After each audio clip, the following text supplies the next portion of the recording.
If I can control my state, it's easier to control yours. Yeah. So when you say, can I teach you how to put somebody in a trance? I can show you how to relax.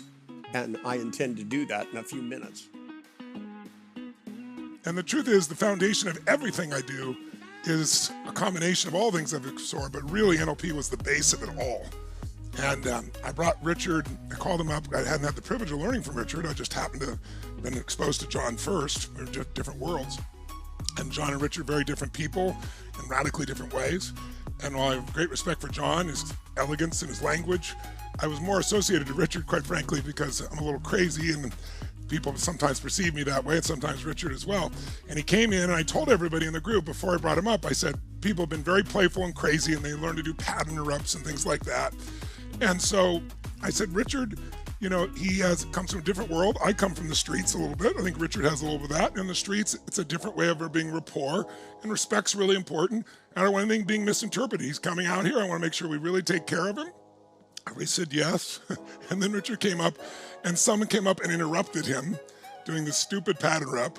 Then another kid walked up, and like Richard was really being wonderful and warm.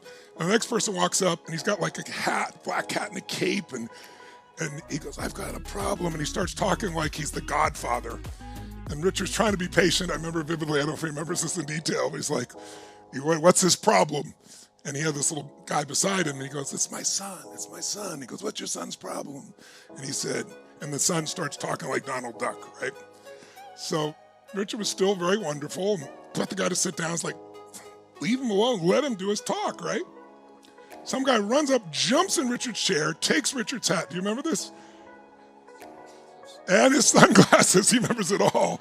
Takes it, puts the hat on himself, puts his sunglasses on, and sits in Richard's chair while he's standing on the stage. And my eyes are going like this. But it's the last time I got the privilege of being with him. So I want to make up for it here by having all of us give this man the respect he deserves. This is the man that all of our tools are built on. When he comes up here, let's give him the honor and respect he deserves of all that he's built. And all of you, if you've benefited from me, you've benefited from Richard. And we have the privilege of having him in person. I just thought it would be such a wonderful thing at this stage of life to experience Richard where he is.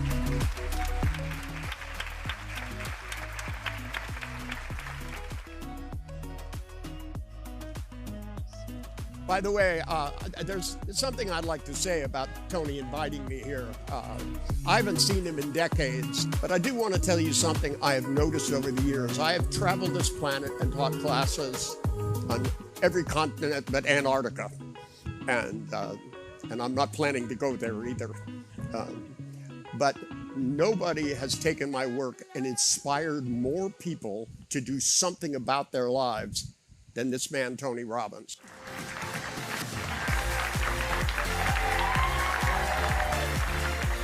Just as a general rule, it'd probably be a good idea to pay attention. Remember, first and foremost, I'm a hypnotist. And that means I'm going to be talking to both your minds, not just your conscious mind, but your unconscious mind. Now, just to give you a little history, when I started in 1970, the operating beliefs about personal change, because most of the things about personal development and things like Tony's doing now and Mary Morrissey and all of this stuff grew out of the human potential movement, which was a reaction to psychiatry. Psychiatrists at the time diagnosed everything, and almost everything was defined as a problem somehow. In fact, when I started, the DSM, which was the list of mental disorders, was only that thick. And then a few years later, it was that thick. And DSM-3 was 2 volumes. DSM-4 was huge, and I don't even know what it is now because I don't bother to look at it. Because as far as I could tell, most of those categories had no value. This began NLP because I was giving music lessons to a kid whose dad was a psychiatrist. And when I transferred to a 4-year college, this psychiatrist said to me, I have a spare house there. Now, I've never heard anybody said that. I grew up with virtually nothing. I grew up a poor kid. And, I remember when we got a television the first time. And I remember just staring at it with it out, not being on, just going, that's great. I didn't even know what it did. You know, back in the 1950s, it was a fairly new invention, right? And, you know, and it was green screen and black and white, and it was only on a few hours today. And, you know, this was a big innovation. So in my lifetime, I've seen that. I've seen people go to the moon. People used to say if something was impossible, they'd go, it's as impossible as trying to put a man on the moon. We've been there and back 7 times. People died on the moon. Most people don't know that. 2 people died on the moon. And just because they weren't keeping track of what they were doing. There was a sunspot, and they didn't get back in the space capsule fast enough, and they died on the moon.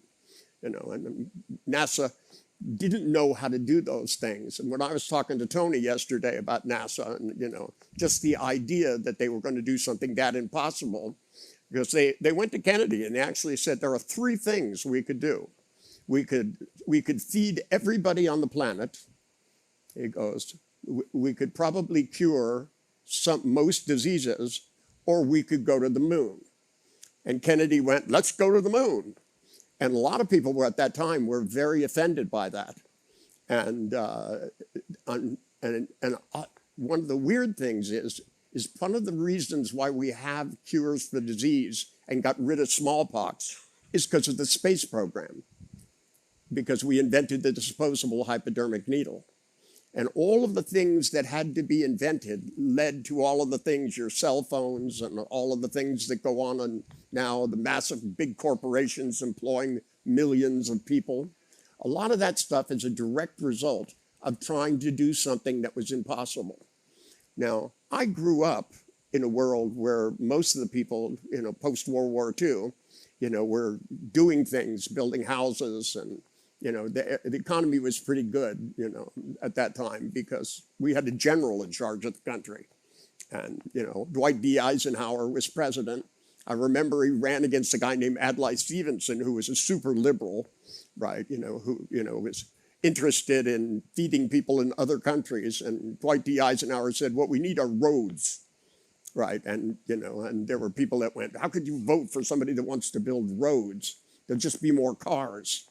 But it led to employment, it led to building hospitals, it led to an economy that's made us, and especially you people, fairly wealthy. And you know, that the vision of the future, if it's limited, if you base the future on problems. Now, all of psychiatry, all of the human potential movement itself, Gestalt therapy, TA, all of those things, there were massive numbers of them. When I moved into the psychiatrist's house, it was filled with books. I'm a very avid reader, and I read all of them, and I was flabbergasted. Over 100 books, not one of them said a single thing you could do about anything. Not one, except take drugs, right? And remember, it's the 1960s. I knew all about drugs. I went to college, right? And they didn't help. You know, I'm sorry, I was a musician, and I can tell you straight ahead, drugs do not make people smarter, okay? I played in bands with people that consumed enormous amounts of drugs, and they never got smarter. In fact, they got stupider and stupider and stupider. And fortunately, there are certain things that happen. Bass player of my band who took any drug he could find in any place. He went into my medicine cabinet one day in the 60s, and took a couple pills and walked over to me and said, would these make me high? And I said, those are my girlfriend's birth control pills. I said, you won't get pregnant, but you might get cranky once a month. That's about the best they're going to do for you. Now, when I read all of these books, I said to the psychiatrist, he came to visit me, and I said, is there a psychotherapist that can actually do anything and get it done? And he told me that he knew a woman named Virginia Satir. And Virginia just happened to be coming to visit her. So I started asking her questions. I was an information science major, and I knew about information. I knew about mathematics. I knew about equations. I knew symbolic logic. I knew how to program a computer. And in those days, it was very complicated. The languages, in fact, I worked on one of the languages because that's back when a floppy disk was this big. It was called an RKO5. You needed a pickup truck to bring a program over to somebody else's house. The world has changed tremendously over the decades. But when Virginia arrived and I started asking her questions, I said, well, how do you know when, what you're going to do? And she said, I listen to people. And I said, well, how do you know what to listen for? Because, that's what mathematicians do. We want to be able to represent things in a calculus and compute what to do next, And it was funny because there was a psychiatrist there, and the psychiatrist kept interrupting me and saying things like, that doesn't matter. And Virginia would go, of course it does. And she told me, she said, I have this intuition that tells me what to do. And I said, well, what tells your intuition what to do? Right? And she goes, well, if you pay attention to your intuitions, then you'll know what to do.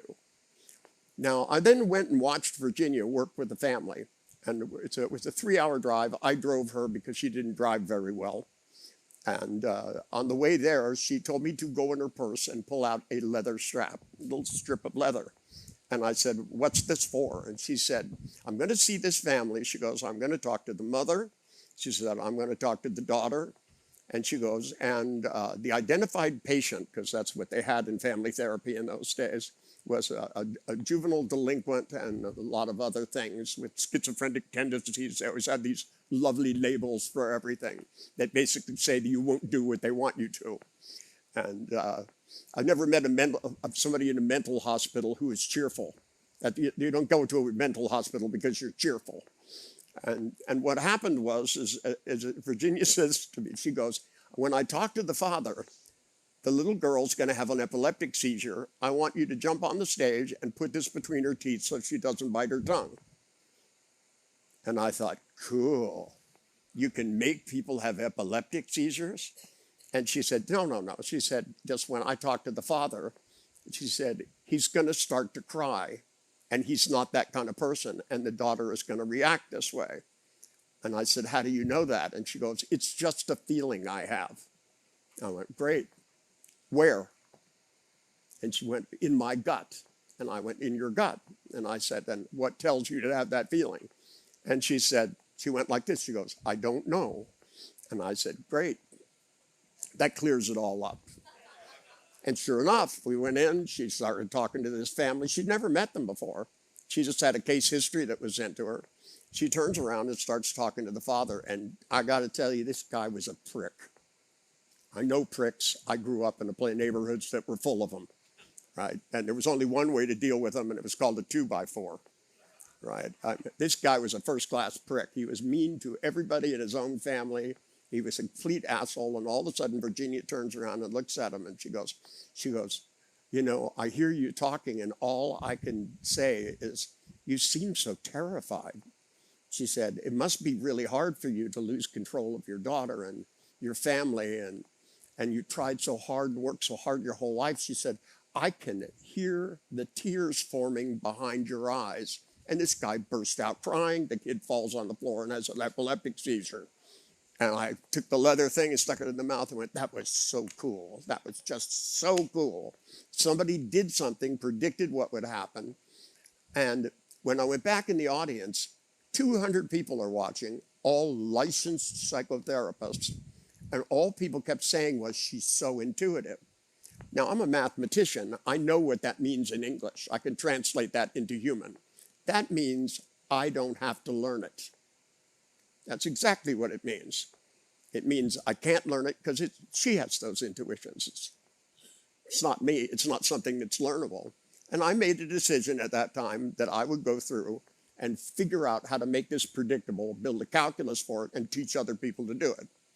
And that was the foundation of the work that I did with John Grinder that became the structure of magic. Tony mentioned this morning deletion, distortion, and generalization. Okay, those three principles are called the three universals of human modeling, which I outlined in that book. And to this day, people keep asking me where they came from. The answer is I made them up, okay? Well, laws of thermodynamics, somebody had to make them up at some time. When I founded the field of neurolinguistic programming, people said, why don't you want to be in the field of psychology? And I said, because it has a basic flaw. The flaw is that you have to understand what went wrong in order to be able to change. Anyway, what happened was when John Grinder and I got together, we took the work of Noam Chomsky, who had built the first model of how the brain works neurologically. And it was about language and about the unconscious processing of language. Everybody knows in their own language what's a well-formed thing. If you were born in America, you know a well-formed sentence of English, whether you studied grammar or not. The only people who don't are grammarians, because they get it wrong a lot, because they have rules that don't fit the intuitions of people. But if you say colorless green ideas sleep furiously, most people understand it's not a well-formed sentence. But if you go furious ideas sleep furiously they know that's less well-formed than the other one, but not as well-formed as saying Bob went to the store. And the fact that you can know that without knowing how is because the hardwiring in the brain that allows us to learn languages no matter where we're born. And no matter where we're born, there's universals that function about the transforms, and you can predict how neurology will learn language. And whether the words are different or whether the syntaxes are different, German and English both have about 100 different syntaxes. They're not the same one, but they have about 100. And up to a certain age, they're identical, and then they become more idiosyncratic. Now, once we did that, I started looking and talking to my psychiatrist friend. I said, so what is it that you guys can't do? And they started telling me things. There was a group of 6 or 7 psychiatrists, and they started going, well, we can't do this and we can't do that. And like one of the things they mentioned was phobias. And I said, so can you guys bring me each one person who's got a phobia of something, right? And bring me one person who had a phobia and got over it. And they all looked at me and they went, how would we know if somebody got over a phobia? And I said, well, I know a way. So I put an ad in the newspaper. And I literally put an ad that said, if you had a terrible fear, an overwhelming fear, a phobic fear, and you got over it, I'll pay you $100 to interview you. And then I gave them a lie detector test to make sure they weren't bullshitting me, which was about 90% of them, by the way. And by the way, I got a really cool lie detector from an agency that shall remain unnamed. But I was also a physicist, so I did some work for them as well. And when I did the interviews, all of the people told me almost the identical same story. There were idiosyncratic parts of it, but they all said, you know, I hit this point where I just started to get fed up with it. You know, Tony was talking about threshold. They'd go, you know, and it was always something like there was a guy who was a race car driver, right? Now this guy gets in a car, drives hundreds of miles an hour in a pack of other cars, not afraid at all. But he couldn't go up an escalator. Couldn't do it. Legs gave out. I took him to a shopping center with a 4-story escalator. He couldn't even walk up to it. His legs gave out. He plopped on the floor, started twisting around. And I thought, that's so cool. I said, you can get in a car and drive hundreds of miles an hour, inches away from another car, and you can't go up a fucking escalator. And I said, how do you do that? I said, because you didn't even make it to the escalator. In fact, when I brought him back to my office and started talking about being in the shopping center, he got terrified and there was no escalator. Now, I discovered over the years, like when I do seminars, we bring snakes, spiders, all kinds of stuff in. And we don't fool around. We bring the biggest fucking spider you can imagine, the size of my hand. These are professional spiders. They go to elementary schools and walk on kids' hands. But at the beginning of the week, when I say I'm going to do it, there are people that will freak out. They'll jump up and they'll go, I can't stay for the seminar if you're going to bring a spider. I can't stay if you're going to bring a snake. And I have to point out to them, I go, look, you're terrified now, and there are no spiders here. In fact, once on the last day, there was a woman screaming in her chair going, I don't know if I can stay in the room because the snake is here. And the guy with the snake missed his ride. So the snake was late. You know, it was London, there was a lot of traffic, and he actually took the snake on the tube underneath, he had it in a sack, you know. And he called me on the cell phone, he goes, I'm going to be an hour late. And this woman's freaking out, and I said, well, excuse me, the snake isn't here, it's late, right? You'll have to wait an hour and then freak out. And, you know, and I said, but if you think about it, you're not afraid of the snake, because you were afraid when there was no snake. You're afraid of the idea of the snake. Now, there's no better way to scare the hell out of yourself than making a picture of a spider the size of a lobster and seeing it jump on you in that picture, which is what people do when they terrify themselves about something. If you don't have control over your thoughts, then you don't have control over your feelings.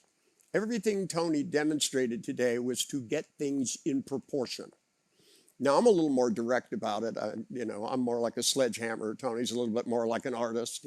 He relates to people. He's congenial. I'm not. I'll warn you in advance. I'm one of those people that if I don't like your conscious mind, I get rid of it and talk to your unconscious mind.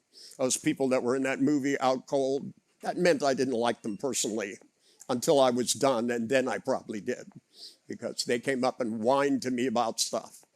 Now, there's a point at which most people don't understand the power of your neurology. You have millions and billions of neurons, each talking to 10 to 100 others. There are as many neurons in your brain as there are stars in the sky, which means the number of configurations is infinite. And what happens is when you start to think about something which scares you, or you think about something that frustrates you, or something you worry about, it goes down a neurological loop. Now, be it ever so microscopic, the way it knows to do that is by size, so that these little neurons go to the next one in size, even though there are billions of them woven together. This is how you're able to have the same problem over and over again and the same success over and over again. If you know how to open a door, you come up and you have a brand new door. It's close enough to other doors that you do this. And as long as you didn't read the word push backwards on it, you'll do fine. Now, when people get interrupted, when they try to push a door and it's actually a door you pull, being left-handed, when I built my first, remodeled my first house that I bought in California, I'm like Tony, escaped and left.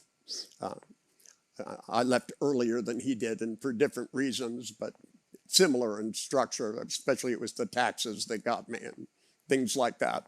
But I left the country. I went to Ireland. And, I got out of Dodge big time. I'm back in the U.S. now. I live in Texas, which is kind of like Florida without ocean around it. I don't have a view like this out my window. And when it's summer, it gets hot. And today it's pouring rain, but I'm not there. Now, the best thing that you can learn from me today, because I only have a short time with you, is to take control of your thoughts. Because if you change the way you think, it will change how you feel and therefore change what you can do.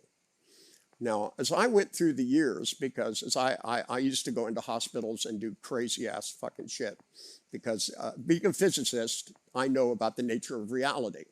And when psychiatrists talk about the nature of reality, they don't even suspect anything about reality. I can't think of a group of people that were more out of touch about it. They would say to me like, well, I have a patient and he had a nervous breakdown. And I'd go, which nerve broke? And they'd go, well, that's not what I mean. I go, but that's what you said, right? And I said, you put a man in a hospital for having a broken nerve and you're telling me he doesn't have a nerve that's broken. And they go, well, that's how we describe something. And I went, what? Because the meta model itself is a very powerful tool. It's a tool that's designed to do one thing, solve problems. And if you understand it and you learn the meta model, and I hope Tony has taught you things because he was using it all over the place here. People would go, well, I have this, and he'd go, what specifically? Give me an example. All that comes from meta model training, whether you got it from John Grinder, me, or a book. Doesn't matter where you learn it. As a model itself, whatever goes in comes out and leads you down the path to problem resolution. In fact, I rewrote the first book I wrote as a book called Problem Solving and released it a few years ago. And to me, and I've, by the way, written 35 books over the years. That's how long I've been around. And none of them are really repeats of anything. Because I constantly wanted to be able to solve problems because I didn't like what happened to the end user in the field of psychology. They would come in with a fear, and after 4 years, they would have 18 fears, right? Now, that demonstrates to me they're not doing the right thing. Now, as a physicist, I worked in an R&D company. We measured success by whether things worked or not. I worked specifically in the field of optics. We made holograms and things like that, very technical work. Companies would come in and tell us where they were stuck.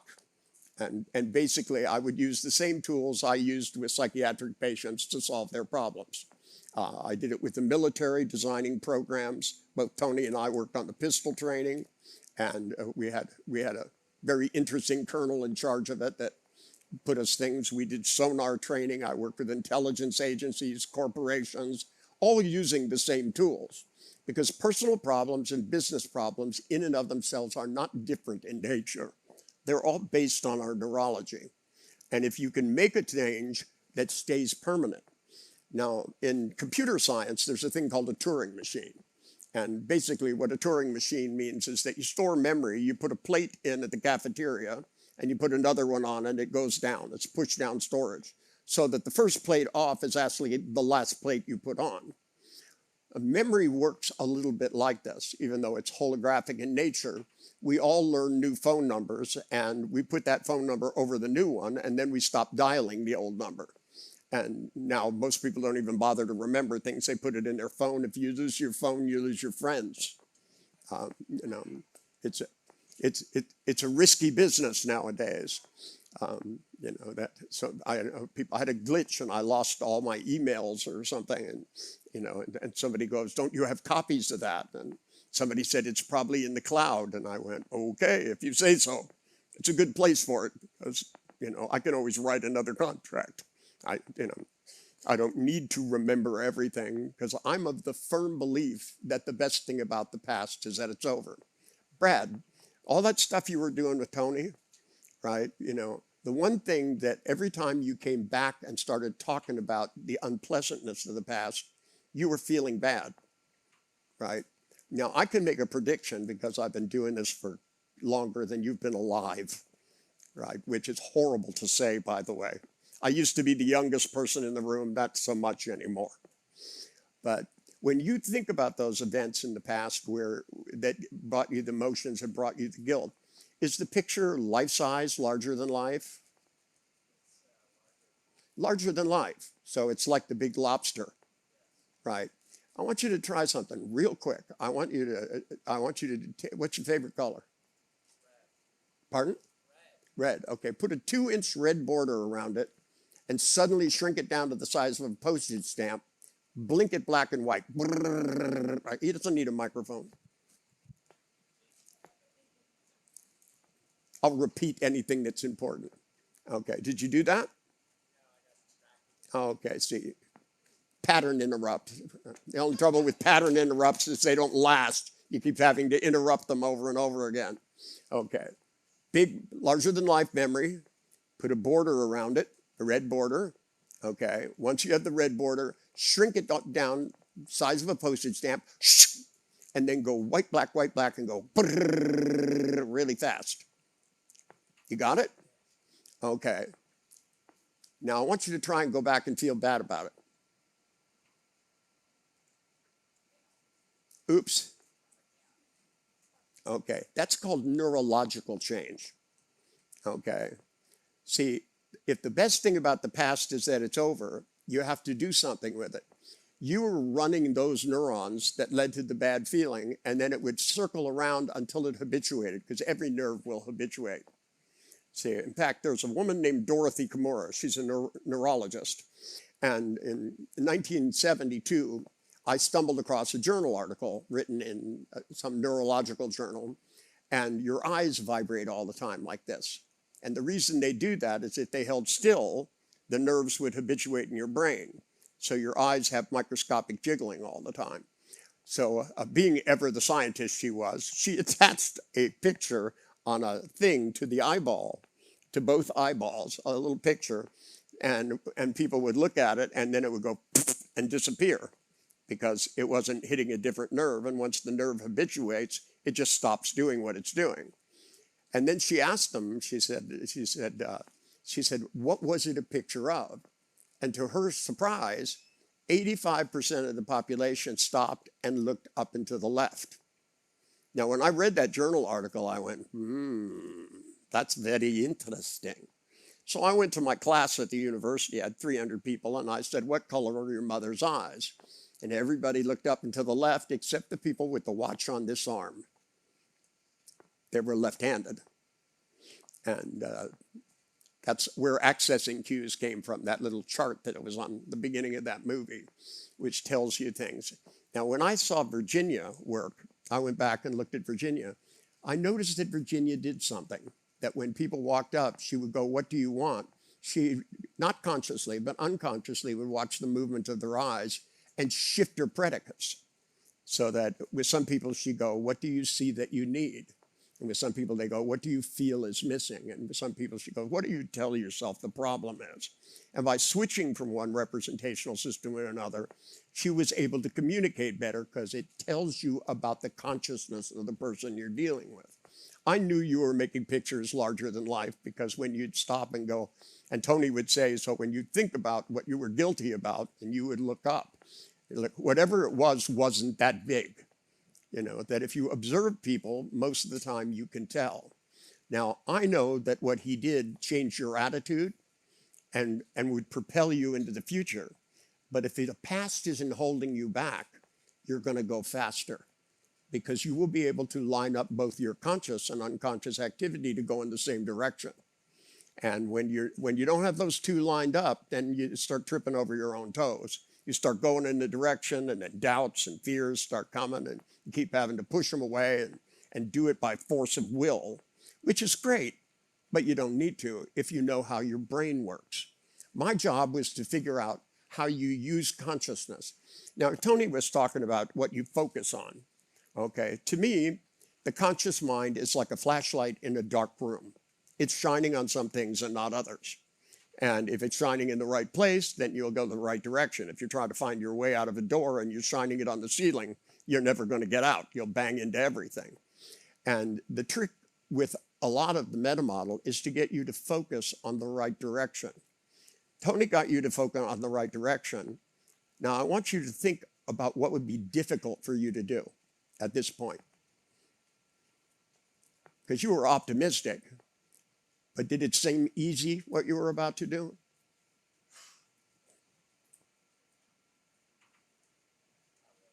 Does it now? Pardon? Yeah. Okay. Because all you did was take that layer of neurons and put something over the top of it. Instead of going and habituating and then starting it over again, that's why it was hard to do it. That's why people always go, well, I can't really do it right now. You know, I get people who are terrified of elevators, and then we ride up and down, and they go, I think my phobia is tired today, because they can't justify things happening that quickly. But it's easier to change something quickly than it is to do it slowly. I'm sorry? Oh, speedboat. Okay, as long as it's not going to land on the ceiling, I'm fine. This is the first time I've taught in a tent since I worked for Tony years ago. He had a huge tent out in the back of a hotel with 2,000 people in it. And I believe he was marrying them all when I showed up. I don't know exactly what that was about, but he had somebody marrying them for a day so that they would learn to control their finances and things. At least that's what he said. Anyway, in my work over the years, I've taken project by project. I did a phobia project. I did things about anxiety. Then I started going through mental hospitals and listening to what doctors said with me. For example, I had a client, there's actually a film out about a client I had, and these two psychiatrists said to me, you know, this guy is incurable. And I said, how could you possibly know that? You know, that's what they said about smallpox. They've said that about everything. They said it was impossible to go to the moon. All progress is impossible until you do it, as far as I can tell. And believing that you can't do something is the slowest way to go about doing research, as far as I'm concerned. There's nothing easier to change than a belief itself. Because if you change what you believe, then it makes it easier for you to look at the future and not the past. You know, the fact that something hasn't been done doesn't mean it can't be done. It only means it hasn't been done. And when you let yourself imagine the future and all the possibilities, given that you've got billions and billions of neurons that could be directed in any direction. All they need is that focus, the flashlight shining on the right light. And especially when you build up a threshold that says, you know, you can do things, and you look at what you've accomplished in your life rather than what you haven't accomplished. Now, I want to try a little experiment with all of you. You up for an experiment? Okay, put your feet on the floor if you would. And for some of you, that's easier than others. I've got that stool out of the way because I noticed Tony was touching the floor and her legs were only about halfway down. And Tony is a foot taller than me, so I have my psychiatrist's couch here. So when I want to psychoanalyze somebody, I can bring them up here. And only I don't psychoanalyze very well. I go straight for the unconscious and find out what it wants and get it done. Anyway, put your feet on the floor and take a breath real quick in through your mouth, really deep. Go. Hold it for a second and slowly let it out through your nose and just relax. Okay, another quick breath. Slowly let it out through your nose. Just relax. Now wiggle your toes and smile from your toes up to your mouth, so that you go all the way up your legs, all the way across your chest. And you have to show teeth or it doesn't count. My wife taught me that. Okay. You have just smiled and felt good for absolutely no reason. Isn't that cool? I mean, that's a cool thing. If you can be happy for no reason, imagine if you start having reasons and start thinking about the things that you accomplish. But if you don't do it with your whole body, then it's not going to really have the impact. Now, I had an opera singer that came to me, a quite famous opera singer. I'm not allowed to mention their name. Most of my clients who are rich, I'm not allowed to mention their names. But this guy was very famous, and he told me, he goes, well, he said, you know, I'm really motivated when I'm on stage, but I cannot get myself to practice. And I said, really, what's the difference? And he stopped and he went, well, he goes, when I'm on stage, and he began to make this gesture, he goes, everything just flows out. But when I look at the sheet music to practice, I just can't get myself to do it.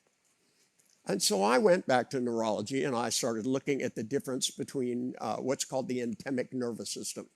This is all of the hollow and solid organs and the connections between them, your intestines, and they go up through your old brain onto your kinesthetic cortex, which overlaps about 40 or 50% with the visual cortex, right? And I started thinking, well, if you could do this on purpose, because if you think of something that you want to do, all right now, just pick something that you want to do. Is there somebody in here that has let me ask you this. Is there somebody in here that has a memory they think about too much every day? Something that annoys you, 2 minutes here, 3 minutes there, a couple minutes there. You do? How do you pronounce your name again? Aracel. Okay, and so if you were to add up 2 minutes and 5 minutes or 3 minutes here and there, would it add up to 30 minutes, an hour, 2 hours? How much a day? I'm sorry, can't hear you. 30 minutes a day. Well, that doesn't seem like a lot. Really, that's just north of 150 hours a year. Of course, 10 years, that's 1,500 hours. And in 40 years, that's 6,000 hours that you're planning to think this thought and feel bad. Does that sound smart? No, it doesn't. Would you like to do something about it? Okay, why don't you come up here and sit next to me?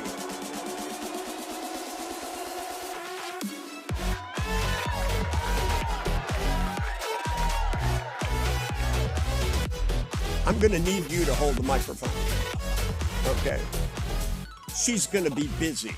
Okay. And so if she talks, you put the microphone in front of her mouth, right about here. Okay. Okay. Because I'm old, a little deaf. I'm like an old dog. But once I get a hold of a bone, I just don't fucking let go. Okay. See, we're talking about her having 6,000 hours, okay, in the next 40 years that she could do anything she wanted with. Just think about that. That's a lot of fucking time. You know, 6,000 hours to become more successful, to become more intelligent, to read, to have sex. There are all kinds of things you could do with 6,000 hours. People are always complaining to me, I don't have enough time. And then I find out they waste so much of it. I go, how much time do you spend worrying a day, about all kinds of stuff that, you don't do anything about? And it adds up. Some people, it's 2-3 hours a day. She's talking about 30 minutes, but that's just one idea. Okay, so when you think about this idea, okay, whatever it is, you don't have to tell us. I'm not a therapist. I'm not a voyeur of the mind. I don't care what it is. I just want you to tell me where it is. When you think about it, where in your visual field would you say it is the point? In my visual field. Yeah, well, you know what you're thinking about, right? Yeah. Okay, so where is it? So it's here. It's down. Okay, and how big would you say it is? Is it the size of a cell phone, or is it bigger than a cell phone? Is it It's a little bigger than a cell phone. a little bigger? So you have this picture down there, and when you look at this little picture, you feel bad. Yes. Okay, okay, and when you look at this picture, do you say things to yourself at the same time, or Yes. and is that voice on the right or the left? It's on the right. Pardon? On the right. It's on the right. Yeah. And is it a pleasant voice? No. Okay, so you make a crappy picture and you talk to yourself in a crappy voice, and mysteriously you end up feeling bad. Yes. Does that sound smart to you? No. Okay. All right, we're going to try a little experiment here. I'm going to turn around, and all I want you to do is look at me. You don't need this for a second. Okay, just turn around.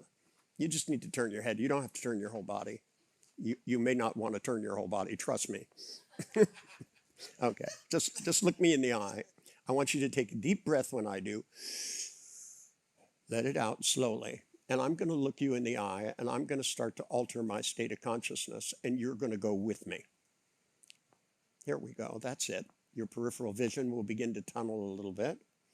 And here we go. We're going to go really deeper now. That's right. You can go up a little bit, and now down, back down. That's it. Here we go.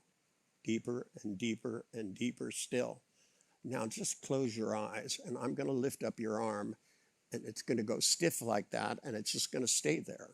And it's going to go down at the rate and speed at which you go into a deep, relaxed state, because I want your unconscious to be on your side in all things. I want your unconscious, which is close enough to listen to me, to understand that when your hand touches your knee, something really funny is going to happen. You're going to look at that picture, and it's going to seem so freaking ridiculous that you're just not going to be able to stop laughing. They say laughter is the best medicine, and they say you're going to look back and laugh, and my policy is why wait. Here we go. 1, 2, 3. There we go. Bigger laughter. Double it. Double it again. All right, look at that picture. The more you look at it, the funnier it's going to become. This has been sucking the moments of your life out of you.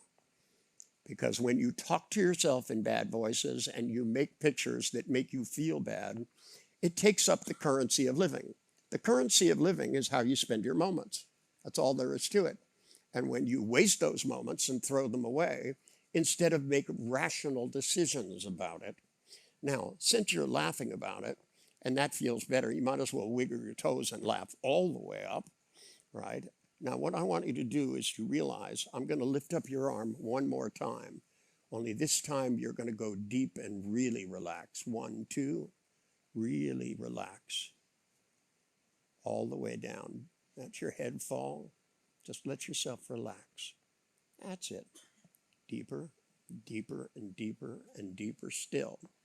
Now, while your unconscious is listening to me, I have a suggestion. As a hypnotist, I have many of them.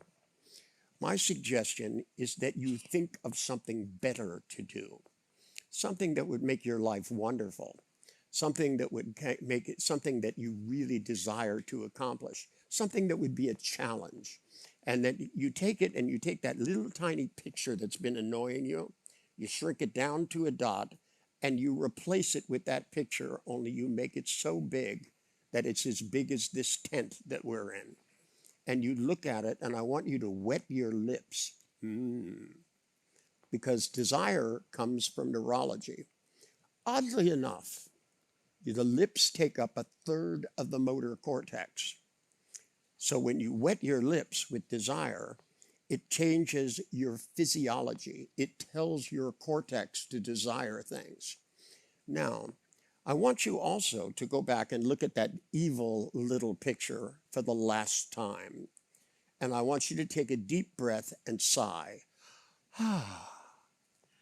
Sighing is the neurological equivalent of being finished. When you have a big meal and you're full, you push away and you sigh. When you have vigorous sex, when you're done panting, you sigh. There are all kinds of things that we do. When you run in a race and you're done being the things, you sit on the ground and you take a deep sigh. When people see something exciting at the movies, and when it's over, the whole audience will sigh together with relief, because it's the neurological equivalent of being done and finished. Then you pull up your fancy new picture and you smile, and you double that smile, and you double it again, and you take the ability to have voices in your head in the same place, replace it with a better voice that says, I can do this.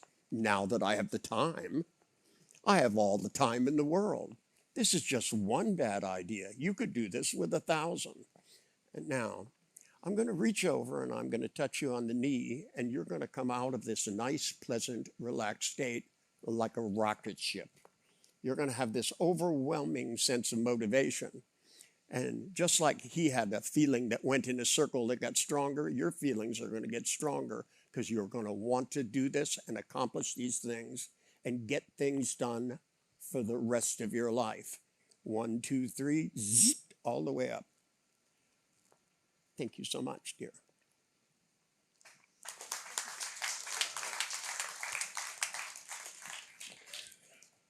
Now, when I did this kind of stuff in 1970, psychiatrists looked at me like I came from the frickin' moon, right? I would go into mental hospitals. And by the way, according to things that were written by psychiatrists, for psychiatrists, schizophrenics can't be hypnotized. Okay, so this guy comes to me and he goes, my brother is in a mental hospital. The doctors have been medicating him. Every time I go to see him, he's worse. And do you think you can help him? And I said, well,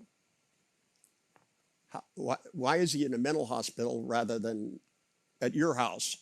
And he said, well, because people come off the TV and follow him around. And I thought, cool, I'd like to do that. Right? And so his 2 psychiatrists arranged for me to see him. They filmed it in Colorado because they were scientists and they wanted proof, and apparently videotape is proof. And they told me before I started, they said, look, I had very long hair at the time. It seems to have disappeared and comes out of my nose now. But at the time, I had very long hair. They said, you're going to have to put your hair under a hat because long hair freaks him out.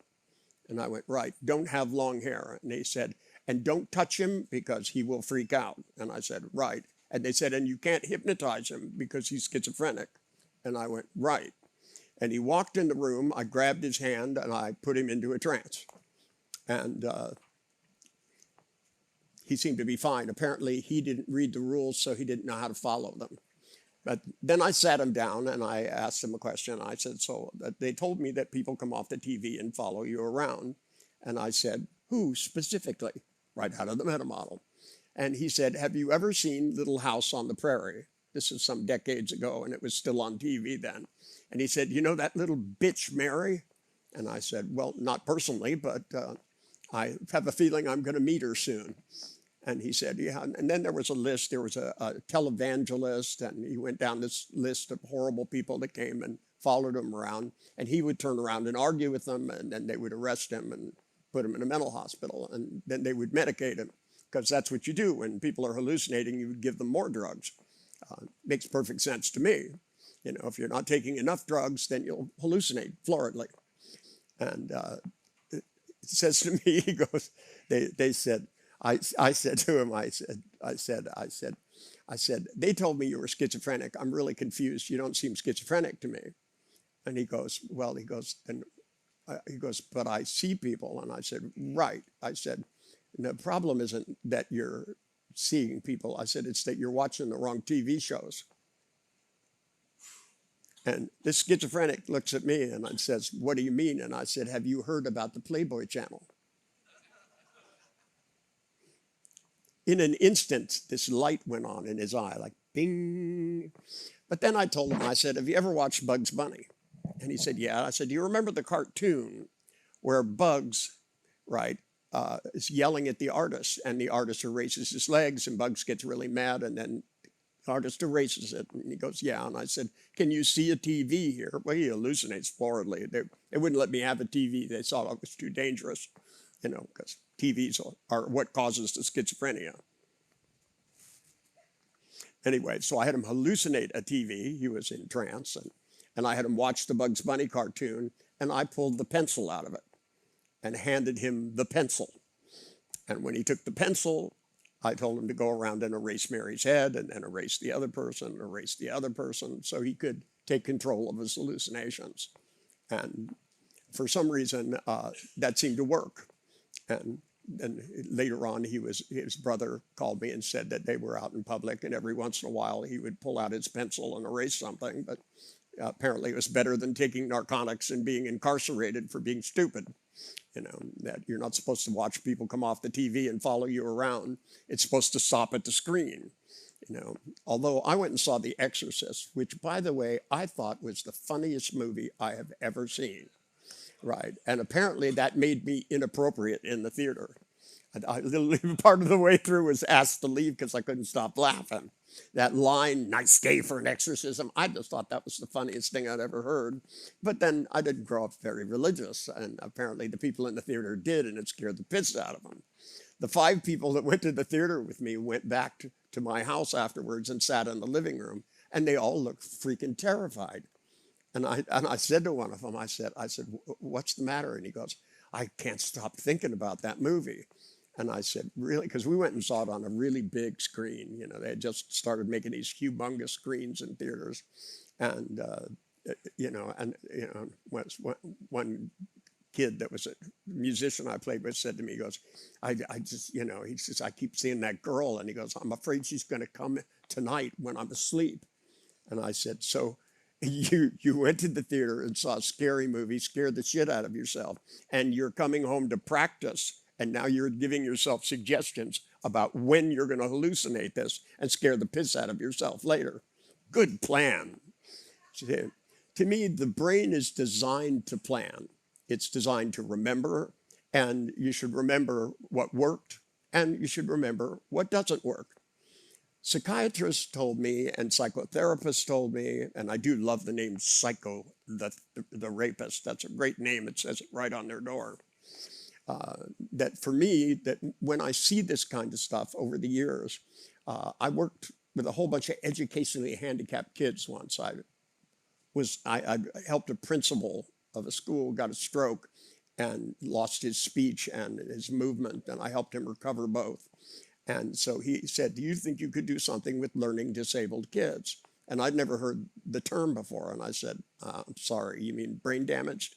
And he said, no, they're learning disabled. And I said, I don't understand. It doesn't make any sense to me. And so they introduced me to somebody called a learning disabled counselor. Just think about the name. You know, it's right on the door, learning disabled counselor. So when I went in, I went, hello, how are you? And this woman went, why are you shouting? And I said, just trying to be clear. I said, you're the learning disabled counselor? And she said, no. She goes, I work with learning disabled kids. And I said, like what?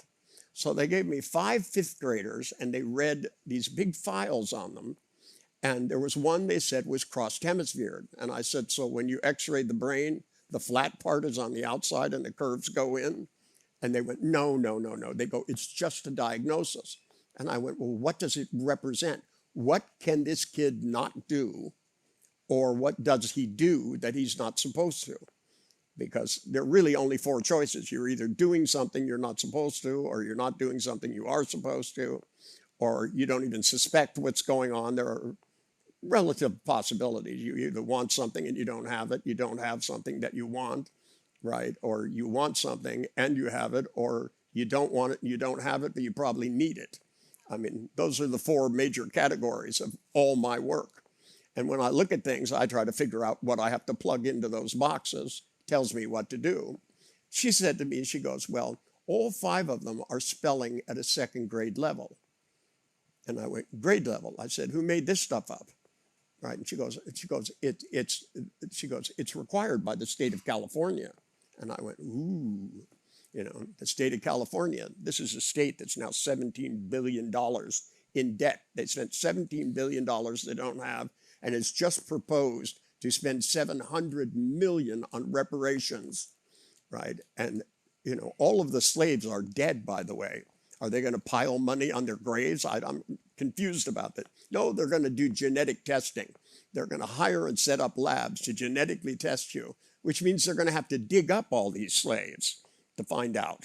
So they're, you know, this is a complicated business, so they can figure out who to give money to that they don't have when they're closing schools and people are starving. Tony's feeding them, for heaven's sakes, right? They go, Tony, you take over feeding people. We're going to be testing dead people in the ground to find out who we owe money to. You know, my memory is I owed money to a person once who got killed in a car wreck. I didn't have to pay him back after that. That's my memory, you know. That's called practical and intelligent, you know. I didn't go to his gravesite and go, here's your $200, right? And stick a little rose through it into the ground, you know. Some people said I should have given it to his family, but he didn't have one. So what are you going to do? You know, but I could have found, if I did enough genetic testing on him, I could have found somebody. I could have spent thousands of dollars to figure out who to give the 200 to. But that's how the mind of some people works. I try to go for the easy result. So with these kids, I got a list of what they couldn't do. They were in the wrong level of mathematics, right? These are only 5th graders, for heaven's sakes. I mean, we're not talking complicated shit, you know. You know, they didn't add, and they said they can't multiply correctly. And they don't do long division, which is confusing because there is no such thing as long division, by the way. In the universe, when you divide things, nothing is ever left over. That's not how it works in the real universe. As a physicist, we know this. Long division is a disguised way of doing multiplication and subtraction. And, you know, but they don't teach it to you that way. It would make it too easy. Everybody would get good grades. So I made a big chart. I sat down with these kids. They came in the first day, and I said, look, I'm going to take you for an hour a day. And I said, do you know why you're here? And this little girl says, because we're stupid. And I said, that's right. But you're not as stupid as I am. I am the stupidest person who ever went through school. So what I'm going to do is teach you to cheat in a way where you never get caught. And one of them looked at me and said, how can you do that? And I said, well, you try to write things on your hand or have a piece of paper. I said, anybody can find that. I'm going to teach you how to put stuff in your head where no one can see it and make it so you can pull it up whenever you want. And I said, I'm going to do something that your teachers don't do. And I gave them a list of numbers. It went 1 to 100 and 1 to 100 and all the combinations therein on a piece of paper. And I said, I want you to start, and we're all going to do 3 and just go 3, 6, 9, 12, 15 as fast as you can and find out who gets to the end first. And I kept doing the numbers. I did that for 15 minutes. And then I went, 3 times 9, and they went 27, right? We just did this for 15 minutes a day for 1 week. Spelling, I taught them how to hide words in their head. Well, that's where they need to be hidden, right? I found somebody who won a spelling bee. She was a smart-ass little girl. She knew how to spell everything. And she won the spelling bee. And so I went and asked her, I said, how do you spell illogical? And she started to bark out the letters like a seal. And I said, no, I said, I didn't ask you that. I said, don't answer out loud. Just tell me if you know how to spell it. She went, yes. And she kept doing this, And I said, where's the word in your head? And she goes, it's right here. I said, how big are the letters? She went like this, right? And I said, how did they get there? And she goes, well, when I look at a word in the dictionary, I put the word or the spelling list up letter at a time, right? And then I say the word, and then I say it in a sentence, and then I put it aside and make sure when I say the word, it comes back up by itself. Well, they didn't teach me to do that in school. They taught me to spell phonetically, which oddly enough, you can't spell phonetically unless you live in Ireland or Germany. But you certainly can't do it in this country, because English is the language that witches have made. I before E except after C, long vowels, short vowels, silent letters. How do you pronounce a silent letter?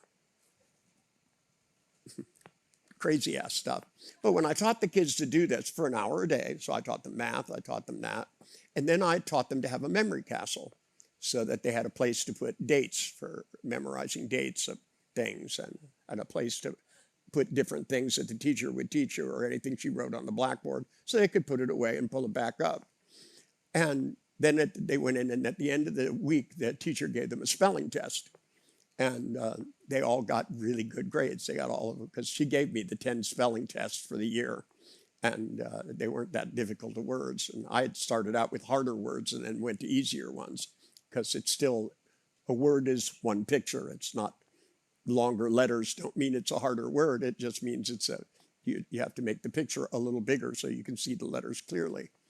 And they all got really good grades. And then the teacher said, I don't know how you did this, but you need to read this, and gave me a copy of the New Testament. Because she said, whatever you're doing has to have something to do with Satan, because you don't teach kids to spell quickly.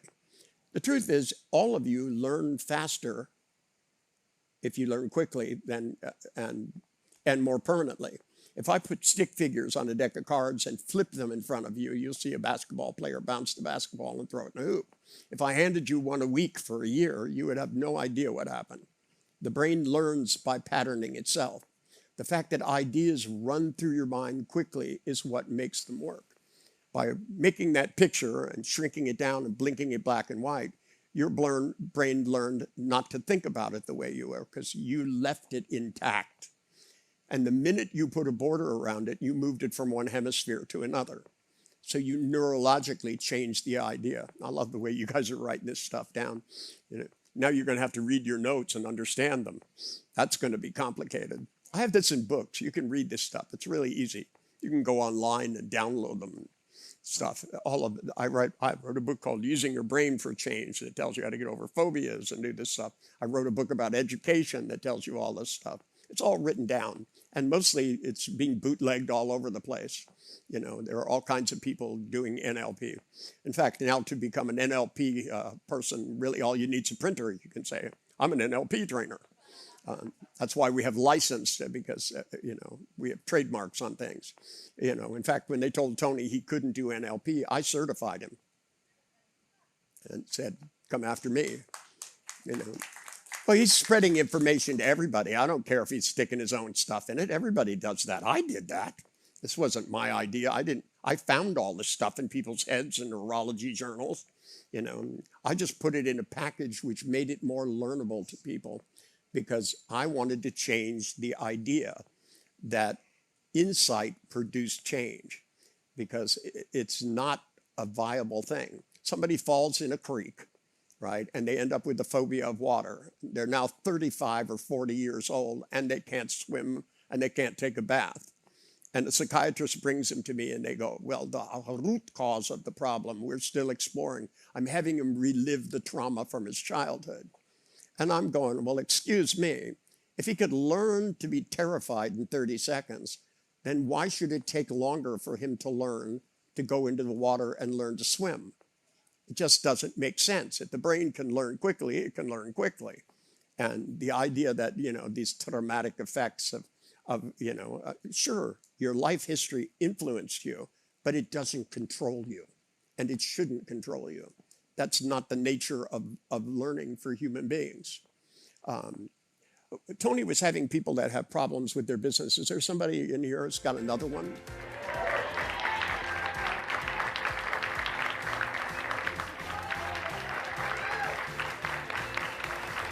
Give him the microphone. He's gonna tell me about his problem. What's your problem, sir? One problem. Tony says you're supposed to think good things. Think it's a good thing I haven't hit you. Thank you. Okay, good. Now let's move on. So what's the difficulty?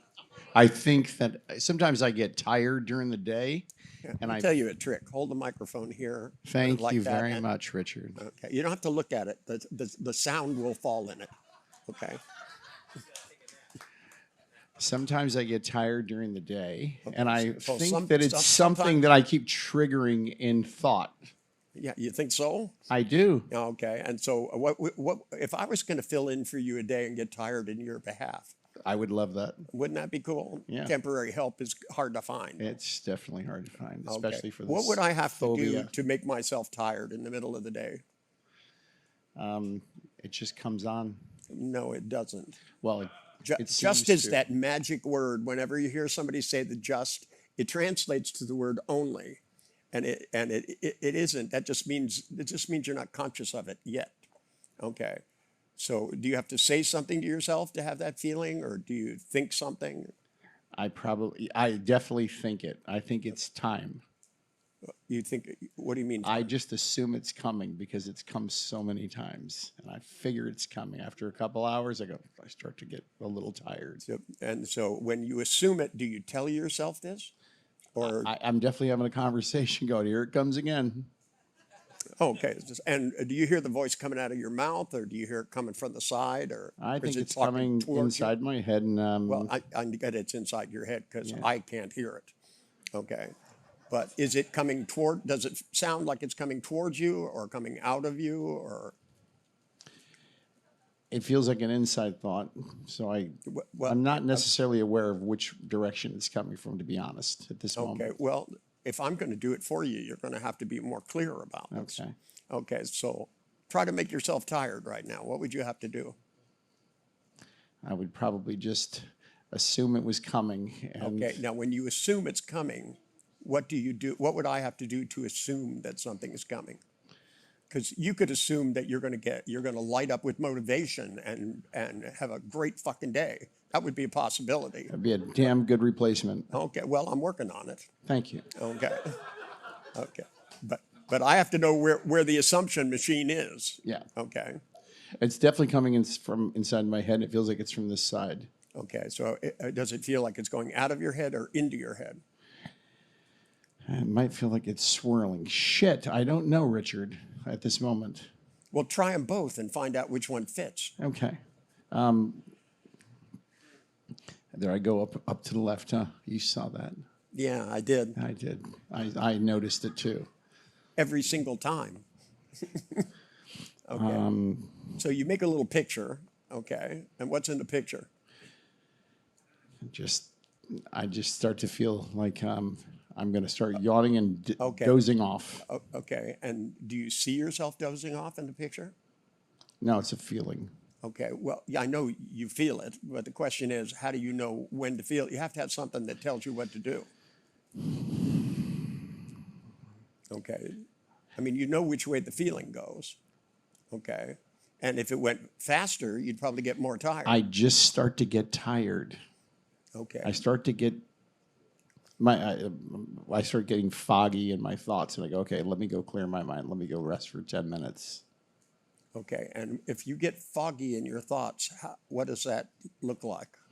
Does that mean your pictures aren't clear? It just means that I'm not thinking clearly, and I'm not. Okay. If you were thinking clearly, what would it look like? I'd be wide awake. No. That's what would happen. You said it. You're not thinking clearly. Thinking. I almost feel like there's a fog coming into my brain. Right. Okay. And does it look like a fog? It does. Okay. So you have pictures that you normally look at that you can see clearly. Mm-hmm. And then you have this fog come in front of it. Yeah, it does. It does seem like a little dust cloud coming in to fuck things up. Little dust cloud coming Yeah. in. Okay. And how do you get rid of dust in your house? Sweep it up. Okay, that's one approach. That's very old school. Okay. Okay. In the modern Vacuum. in modern society, how do we do it? Well, I mean, get a vacuum or You could have a vacuum. They have these magic cloths you can wipe your Yeah, that's TV or your true. computer screen with. yeah. Okay. Now, if you look at a cloudy thought, Can you wipe it away on purpose? Yes. Okay. Well, that sounds like a good idea. Okay. If you wipe it away, do you feel clearer? Well, I'm not feeling it right now, but okay. I'll do it Okay. next time. I don't believe you. Oh, I will. I still don't believe you. Oh, I will. Yeah. You Sure as I know that's a beautiful tie, I will do it. Okay. Well, that's a good promise. Let's try something a little simpler. Okay. I'm going to put my hand on top of your hand. I'm going to take this microphone. Boy, you people jump up. I need to hire new help. That's what I learned here. Come to a Tony Robbins or something. I need more responsive people. I'm going to lift my hand up, and I want you to lift your hand at the same rate. Okay? Okay, because I want to teach you a little bit about altering your state on purpose. So that, because there's cool things you can do. When you go into an altered state, one of the things you can do is time distortion, right? And this happens naturally all the time. Something starts to roll off of a table and you grab it without even thinking about it, because instead of it looking like it's going off fast, you slow time down. You do it in a car, something moves in the road and you slow down time for a few minutes and go around it. Time distortion is a natural thing that people do. You go to the airport and a minute takes an hour when you're waiting in line.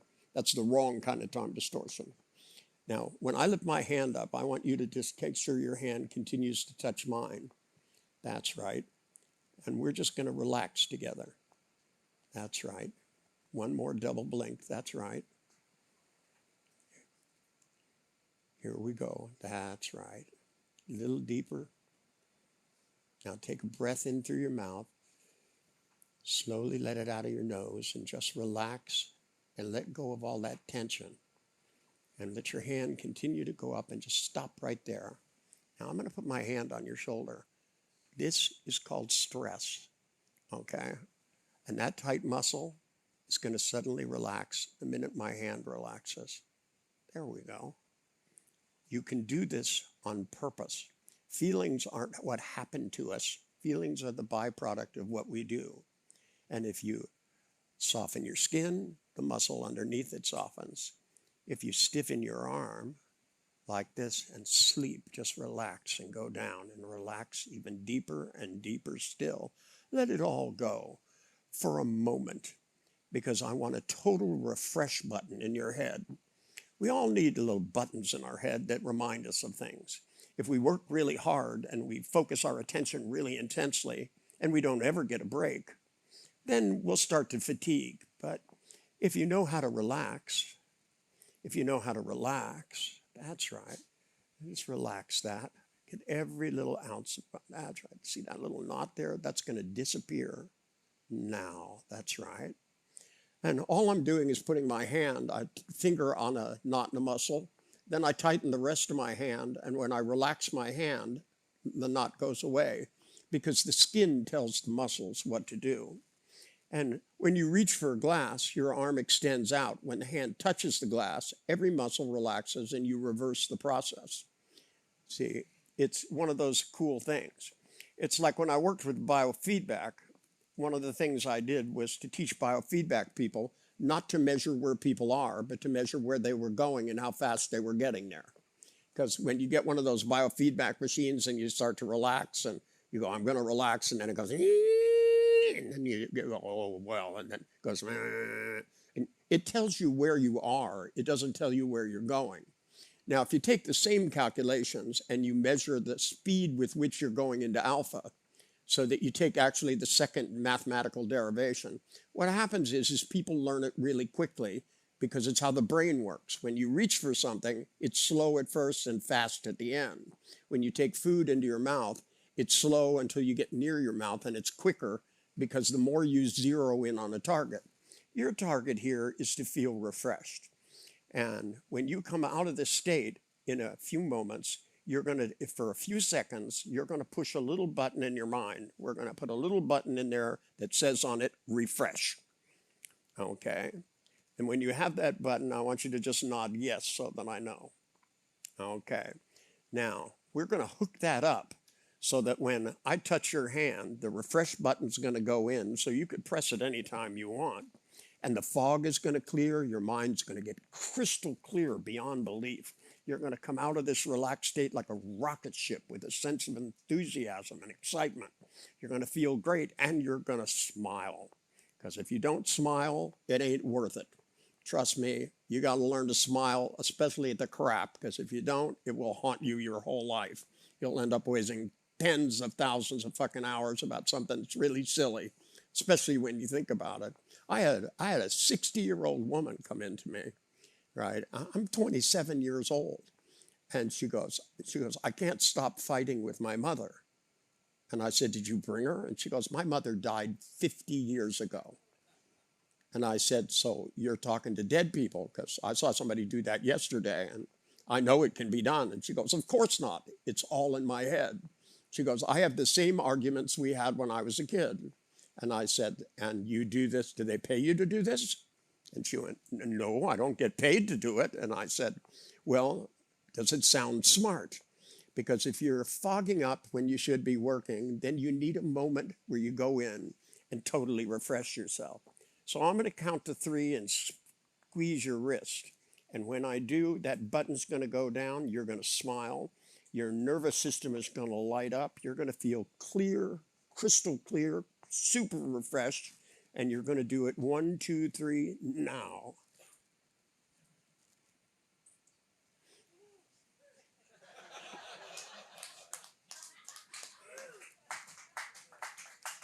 Thank you.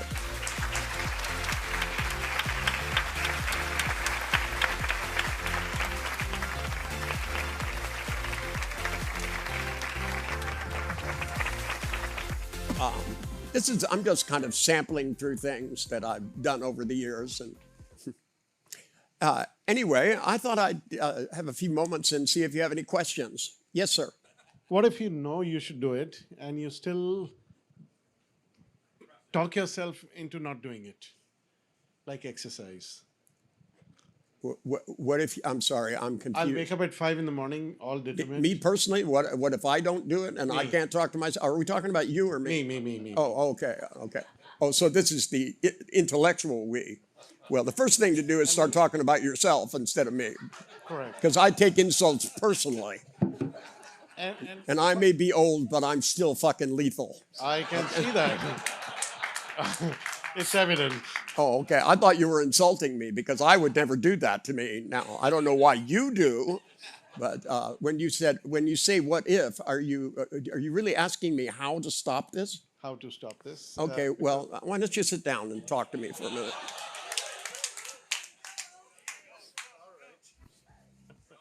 Or you could just stand there and equivocate.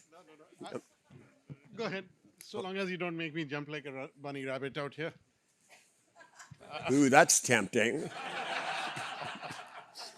To poke the hypnotist, that's smart. Not that I'm trying to plant it in your brain, but... Yeah, that's there now. What am I going to do about it? So let me ask you, you have to hold that up to your mouth when you talk. Sure. Okay. This way. You're not talking now, but when you talk, you have to do that. Okay. So let me get this clear. There's stuff that you know that you want to do, but you talk yourself out of it? Correct. Okay. And There's a different reason, then I don't talk myself. If I have to catch a plane, it will be caught. And if I have to run for it, I'll run for it. Okay. But if I have to run on a boring treadmill,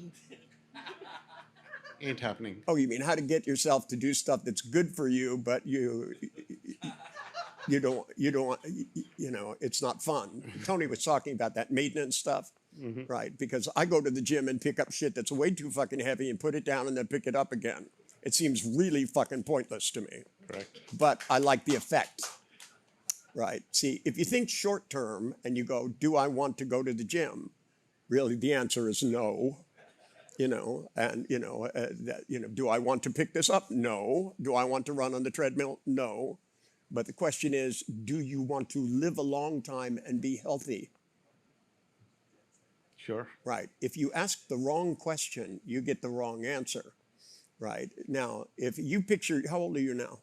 59. 59. Okay. So do you want to be old and feeble? Negative. Like at 62? Negative. Negative. Okay. So you have to make a plan. Okay. And that plan has to include some maintenance, and it has to include some rewards. And you have to see yourself as being a different person you are. You're the one that doesn't go to the gym. Now, the gym I go to, they sell 100 gym memberships, and probably 3 of us show up, right? They make a lot of money, but nobody ever is there. It's always empty. And, part of the reason I go is because I don't want to disappoint my trainer. And, I set up a schedule, but part of what gets me to do it is because my wife said to me one day, you need exercise. And part of it was she got me to be able to walk again because I had a stroke, and they literally told me I'd never walk again. They said, they brought me MRIs to prove it to me just so that I wouldn't try.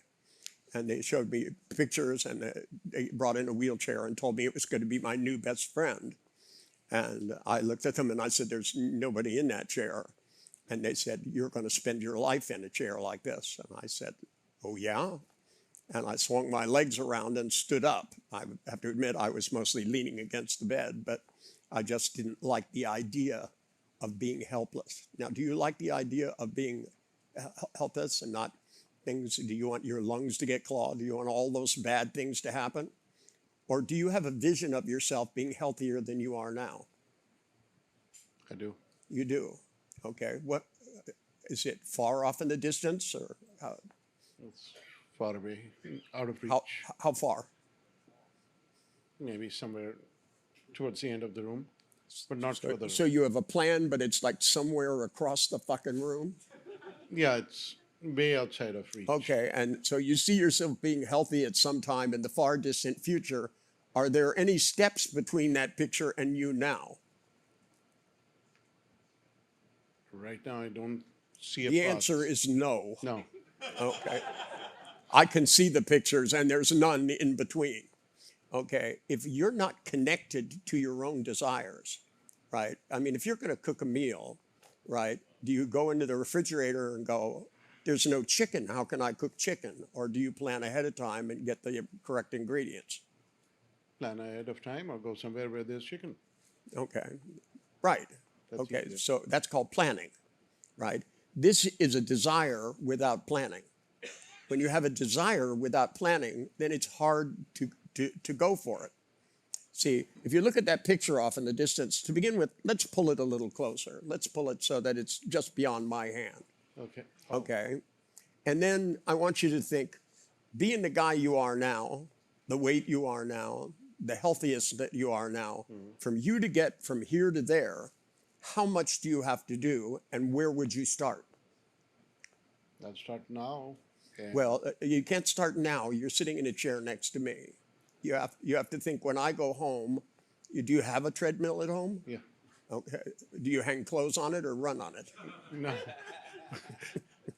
I'll use it once a month at best. Once a month. Okay. But how often do you think you would need to use it for you to get to that picture? By the way, when you look at that picture, do you desire it? Oh yeah, it's yummy. When you look at it, does it make you want to wet your lips and you're going to go, this is going to be me. This is going to be me in 6 months. This is going to be me in less than a year. This is going to be me soon. Does your brain do that? Yes. Okay. And when you look at it, is it life size? Now it is a little bigger than life. Okay. Well, that's good. Bigger than life is great. Okay. And when you think, how many days a week are you going to use it? Every day. Every single day? Maybe twice a day. Pardon? Maybe twice a day. I don't know. It depends. How long are you going to run on? More than one step? No, I'll do until I sweat. What? Until sweat comes out. And I don't feel like, yes, I've done it. Pardon? I have to feel like I've given my bit to it and I feel good. Okay. So is there anything that stops you from going home and doing this? Nothing. Nothing? This guy? Okay. Well, except you. But what would make it so that that every time you looked at it, you felt like you wanted to do it? You said it's in your house, right? The only thing that would make you do it is desiring to become the guy in that picture. Right. Because there are terrible things that happen, You're going to be healthier, you know, you're going to be a better lover, you're going to have more sex, all kinds of things are going to happen if you start doing this. You know, I mean, I don't want to put any pressure on you right now, but you have to look at this and want it. Desire is what makes things possible. Tony lost everything. He talked about this. He was living in half a house, for Christ's sake, you know, and it was molding up, and, you know, and he had to have the desire that brought him so that we're sitting in this gigantic tent in his backyard, you know. And, you know, in order to do that, you have to be propelled. You know, is there anything that to you is irresistible? Many things I want to achieve, they're irresistible, I'll do you're, them. You're but answering, this- I'm sorry, you're answering the wrong question. Look at me. Look at me. I'm over here. Okay. Has there ever been anything in your life that nothing in the world would stop you from doing? Yeah, Okay. Okay. When you think about that, are you proud of it? very. Okay. That has to be the same thing you do. You have to put this picture where that one was. Because at some time in your life, you hadn't done this, but when you set your mind to it, you absolutely did it. Oh, yeah. So we need to bring this picture around so it's in the same fucking place so that you go, no matter what happens, you can close your eyes now. I'll take this. And just go inside and desire it. And put it in the same place in your mind. Make it life size and make it so when you look at it, you wet your lips and you go, I'm going to just fucking do this. I'm going to do it every day and sometimes twice a day. And if I miss a day, I'll make up for the day, but I'm going to do it until I become the guy in that picture. And then I'm going to keep doing it so I stay that guy. I'm going to become healthier and I'm not going to let anything get in my way. Now, take a deep breath in and I'm going to touch you on the hand gently. I want your unconscious to answer me because you've got to get lined up with your unconscious mind. See, your conscious mind knows better than this. It's telling you better than this. But old things in the past are in the way. So I'm going to touch this finger like that. And I want your unconscious to just slowly raise that finger to answer me yes. That's right. Let your hand go. I want an unconscious signal from your other mind. That's right. This finger lifted up with honest unconscious movement. Now that's conscious movement. Honest unconscious movement. Let your unconscious do it. That's the stuff. There we go. And I'm going to ask your unconscious if it knows exactly what adjustments to make so that you will become relentless about this. You've been relentless about other things and accomplished them. This shouldn't be different. This is the time in life, because believe me, I had a time in life where I either would be dead by now or I would have changed my lifestyle so that I could learn to walk and learn to stand and learn to move and learn to do all those things the doctors said I couldn't. And it required tenacity. Your unconscious is tenacious. Your heart will beat 8 billion times in a lifetime. You will breathe in and out millions and millions and millions and millions of times. Your neurology, it balances your blood pressure. It does all of these things. It regenerates cells. It does all this marvelous stuff. It even has the ability to speak language that slows you down. And so what we want to do is to get a commitment from your unconscious that it will make the adjustments so that you line up everything so that when you look at that treadmill, you become tenacious. That when you think about the foods that you eat, you become tenacious to have a healthier life, to live years and years with a big smile on your face and a sense of pride. Because the only thing in the way of that is your unconscious and you doing the same thing. So I want your unconscious to answer me yes, that it's willing to line up everything to make sure this happens. A full response. That's right. There we go. Now, I want your unconscious to put a big, shiny picture in your head, right? And when you see that picture, I want you to feel the desire to get some exercise. It's a desire. And if any voice comes up, it's going to sound stupid to you. You know what stupid sounds like. Stupid sounds like telling yourself that you're too busy to have a great life. I'm too busy to be happy. I'm too busy to kiss my wife. I'm too busy to do all the things that make life worth living, right? And, you know, if you ask somebody, do you want to shorten your life by 20 years? They never say yes, but yet they do the things that will lead them in that direction. The only reason I go to the gym is to be healthier, right? You know, it's not necessarily fun, but there's a lot of things in life you do that are not necessarily fun. We pay taxes, that's not fun, but we do it because it beats going to jail. There's a worse outcome, right? We don't want to end up in prison, right? I mean, you know, they're putting people in prison for just about everything nowadays, right? You know, they'll make shit up and put you in prison. But why would you want to imprison yourself and your body in a few years? Because you don't care enough about yourself. Your unconscious does, so put up a bright picture that's irresistible and say, ooh, I'm going to feel so wonderful because I'll have a sense of pride.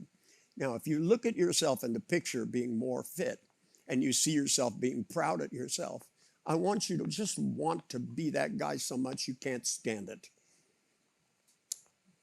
I want you to be that guy so much it hurts, so you'll do anything to get it.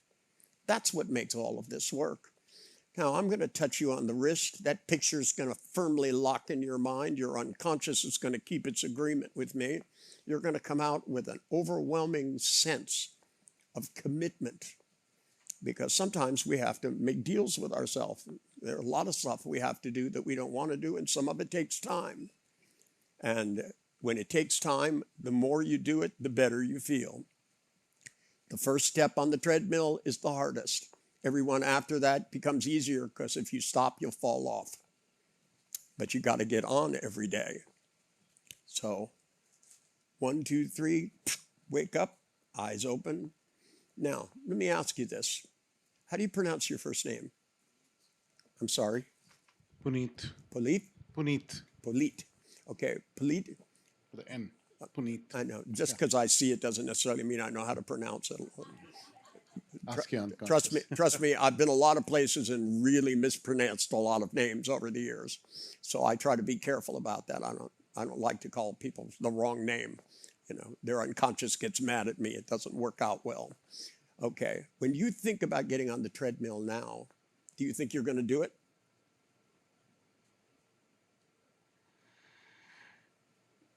I'm much more positive, but not determined yet. Adamant? Not determined yet. Okay. That's the feeling I'm getting right now. Okay. What would it It's take? better than What would it the take? resistance What would is it take not to be determined?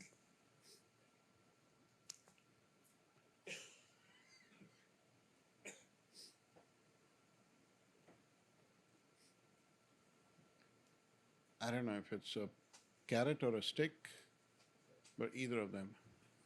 Well, you got both. You don't get on the treadmill. You know, 5 years from now, you'll be a lot less healthy than you are now. Get on the treadmill, you'll be healthier. It seems rather black and white. Okay.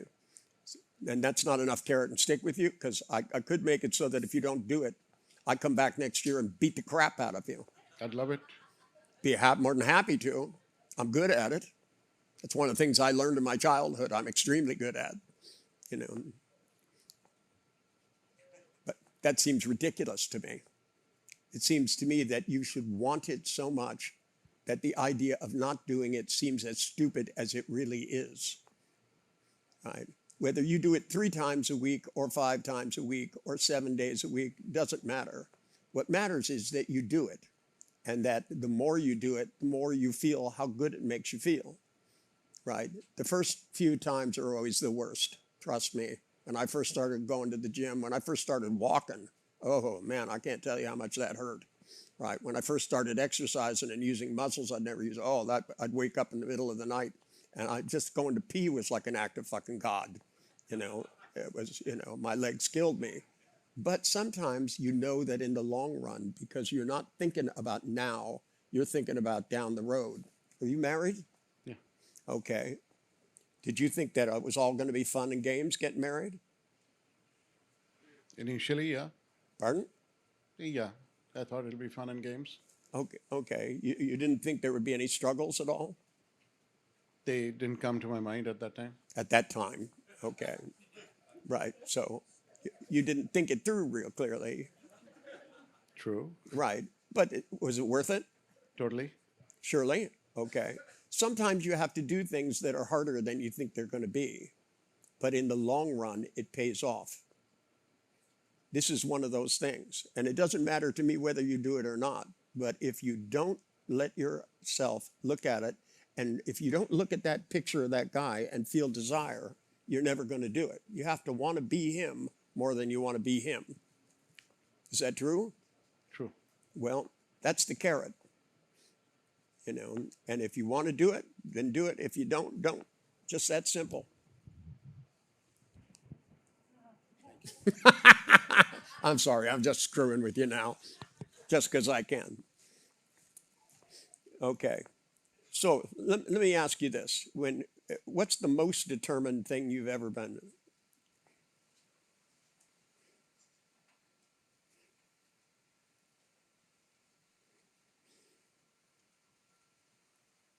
I had to get outside of a situation that had no exit. I had to get out of a situation which seemingly did not have an exit, and I had to just push through and find my way. Right. Okay. Now, when you did that, okay, you felt determination in your body, correct? Yeah. Okay. Okay. Can you see what it is you had to get out of? It was a financial situation. Well, it's a financial situation, but when you were thinking about the memory right now, what did you see in your mind? Because you looked a little more ferocious than when you looked at the treadmill. Yes, true. Okay. So I was just asking because I wanted you to get back that feeling of ferociousness. Which way did it spin in your body? It didn't spin. I had to go Okay. and get out. find a You're way out. answering a more complicated question than I'm asking. Okay. When you looked at the picture and you remembered being determined, did it spin, tumble forward, rotate back in your body? Did it go clockwise, counterclockwise? It was coming this way. I had to go this way.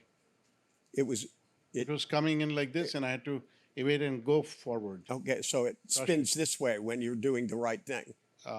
Yeah, when I'm doing the right thing, it goes. Okay, this that's tumbling forward. Correct. Okay. Yeah. Now, when you think about getting on the treadmill, do your feelings tumble forward? way. I go this way. Okay, that's the wrong way. That's the wrong way. Okay, so you need to think about the treadmill, right, and do it the wrong way, right? Slow it down, close your eyes, slow it down, and let it spin in the wrong direction, and then slow it down until it stops, and then start spinning it in the other direction. And then make bigger circles and bigger circles and bigger circles till you start to feel determination. This is how you control your feelings with your anthemic nervous system. Does that feel more right? Oh, much more right. Okay, good. Thank you very much.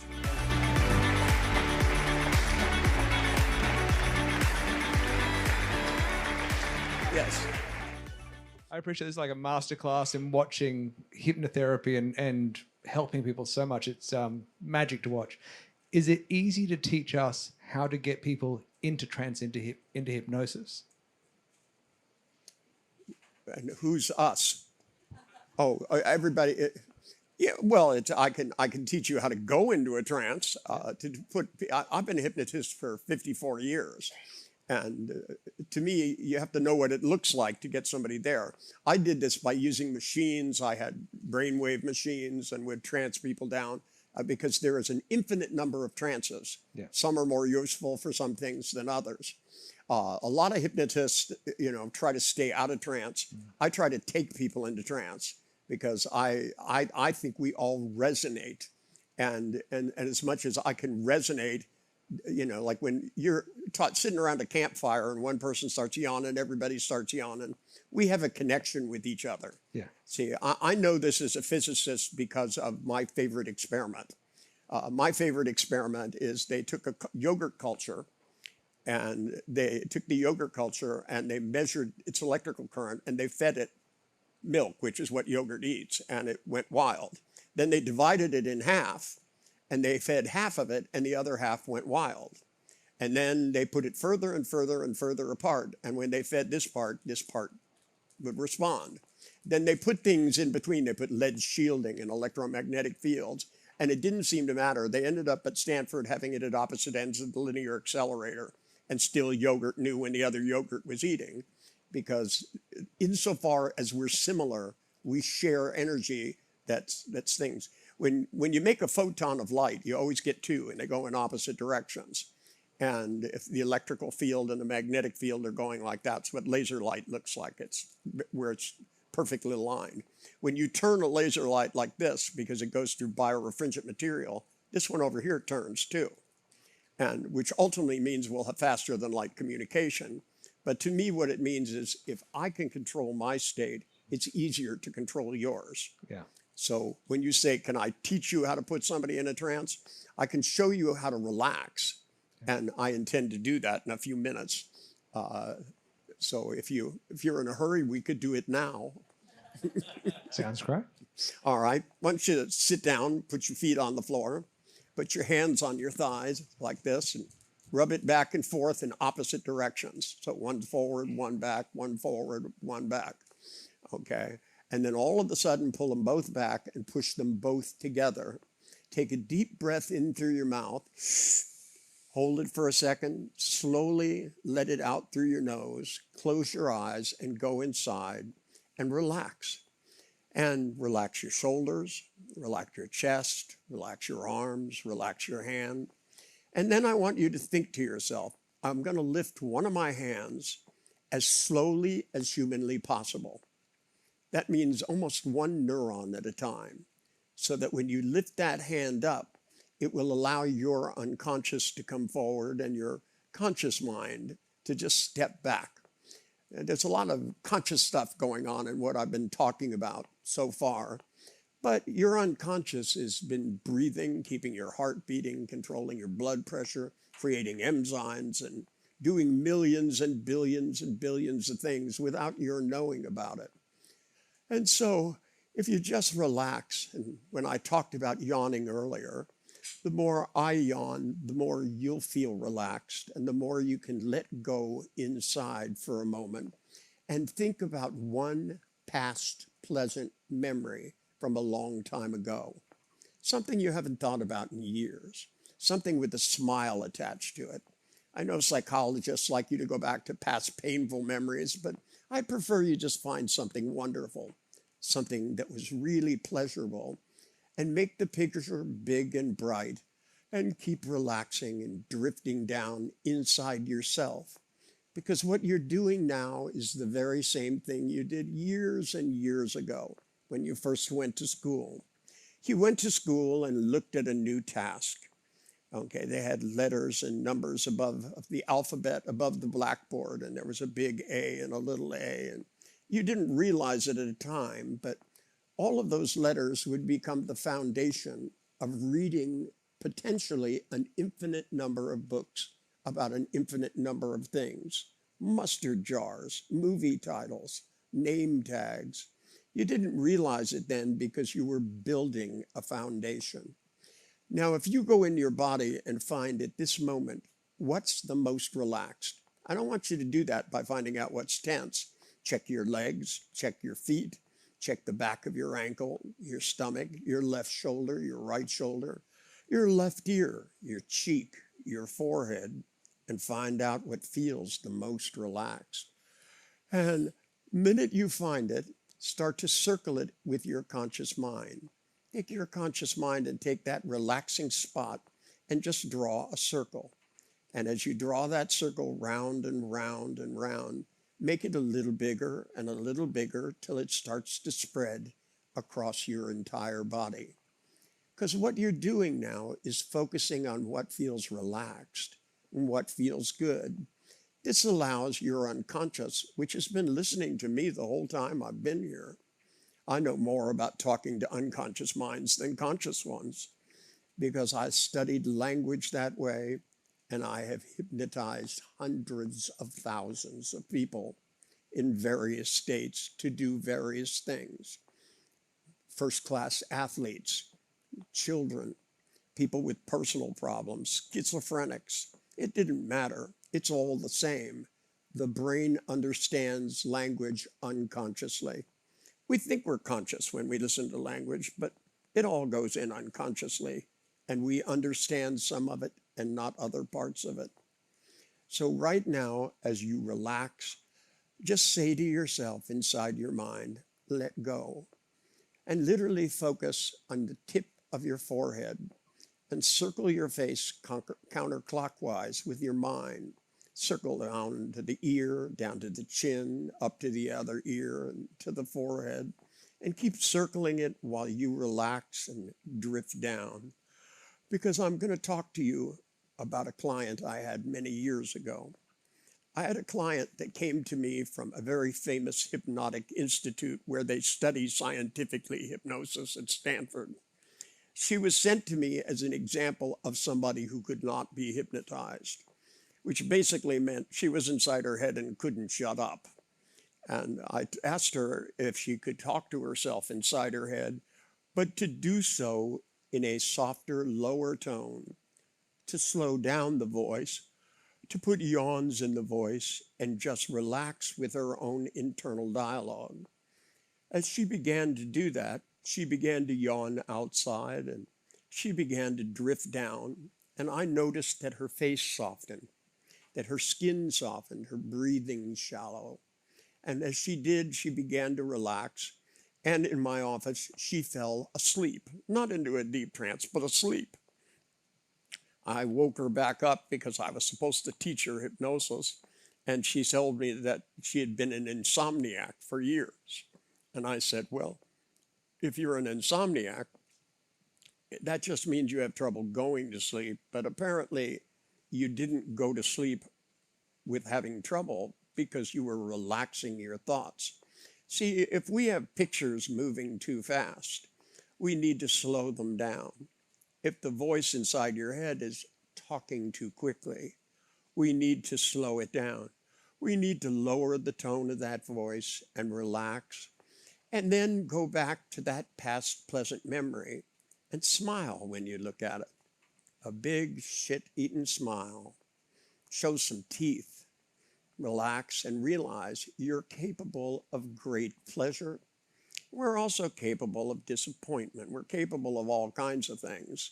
But the question is, what are you going to do on purpose? My talk here has all been about thinking on purpose. I wrote a book with my wife and another author, Owen Fitzpatrick, about this a long time ago. I wanted to make a 15-play plan to get smarter. And I wanted people to be able to think on purpose. Because if you change the way you think, it changes how you feel, and therefore changes what you're actually capable of doing. Tony talked about changing beliefs. And if you think right now, I know all of you believe the sun is coming up tomorrow, especially because we're in Florida. And when the sun comes up, you will have plans. You're going to do things tomorrow. Apparently, Tony has made plans for you to go someplace. Now, your belief, even though you don't answer out loud, if I go, is the sun coming up tomorrow? You know the answer for sure. There's a big picture in your mind. There's a voice and a feeling that goes with it. You need to be able to master doing that on purpose with other things. Now, the thing that you most want and need for yourself in your own personal evolution, pull down a picture of it right over the sun. Say the same thing so it feels as inevitable, and spin your feelings in exactly the same direction, and build a new, stronger belief in yourself. Your ability to believe in yourself and to do the things that you want and the things that you need is all based on whether you're going to do it now or later. And later is too long. It's better you do it now, because the sooner you build big beliefs, the sooner you get on and do the things you need to do. It's just that simple. Now, this is the point at which you really need to go and start maybe drifting down a little deeper. If you feel an involuntary jerk, sometimes that happens. That's not a bad thing. That just means that you're relaxing in ways you're not used to. You need to soften your arms and soften your leg muscles, soften your thoughts and your internal dialogue, and just drift for a moment on the idea that right now you're controlling your neurology. You're listening to my voice, but it's not my voice doing it. It's your ability to follow instructions.